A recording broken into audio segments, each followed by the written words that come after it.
Welcome to my YouTube channel where we demonstrate and discuss everything related to theatrical and entertainment production crafts.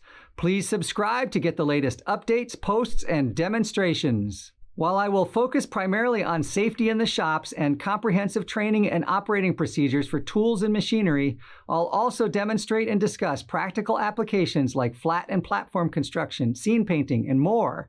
If you'd like to see something specific, please let me know in the comments. Once again, please subscribe and power up the alert bell to get the most up-to-date notifications about new content.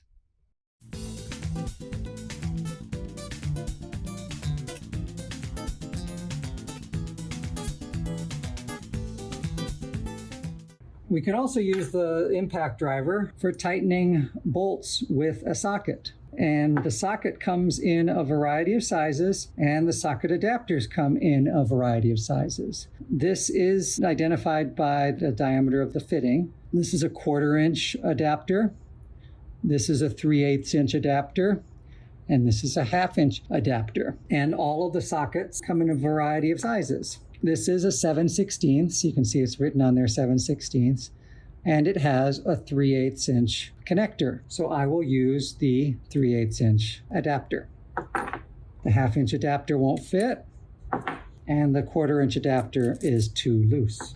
7/16 is the size of socket you want to use for a 1/4 inch bolt. The diameter of the shaft of the bolt is a 1/4 inch. The distance across the surfaces of the hex head are slightly bigger than that. And 1/4 inch bolts always have a 7/16 nut or bolt head. This fits into the 7/16. Same thing with the 1/4 inch nuts. They fit into the 7/16 socket.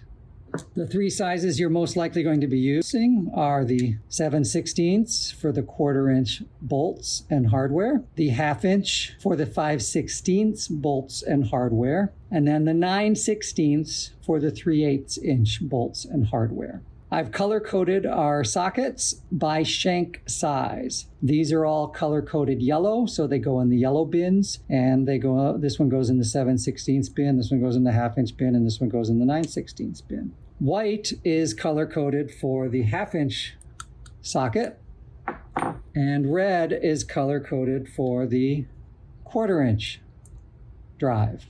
All three of these sockets are 7/16 inch sockets. This one's for the smaller drive, this one's for the yellow one for the 3/8 inch drive, and this white one for the 1/2 inch drive. And then there's another drawer of metric sockets as well, color-coded for the same three shanks. Put them back in the right bin, sort them out, put things away.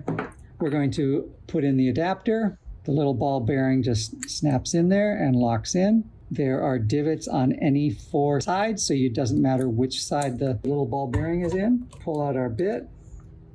We put in our socket bit, and now we take our lag screw or lag bolt, goes by both names, and we just go forward. It's starting to drive in.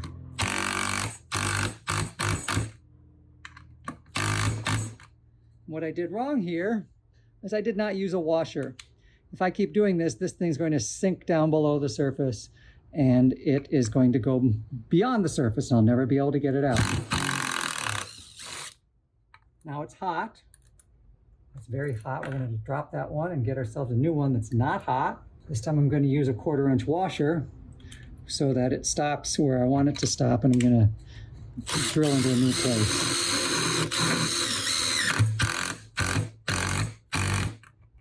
I'm partway in, not complete. It will start to get a higher pitched sound as I get closer to the end.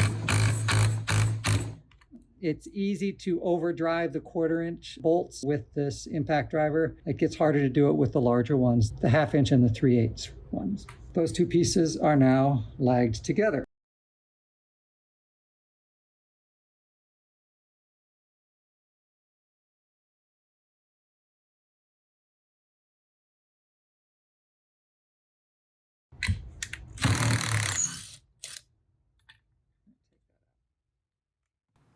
Please remember to like, comment, and subscribe, and I'll see you next time with more technical theater content.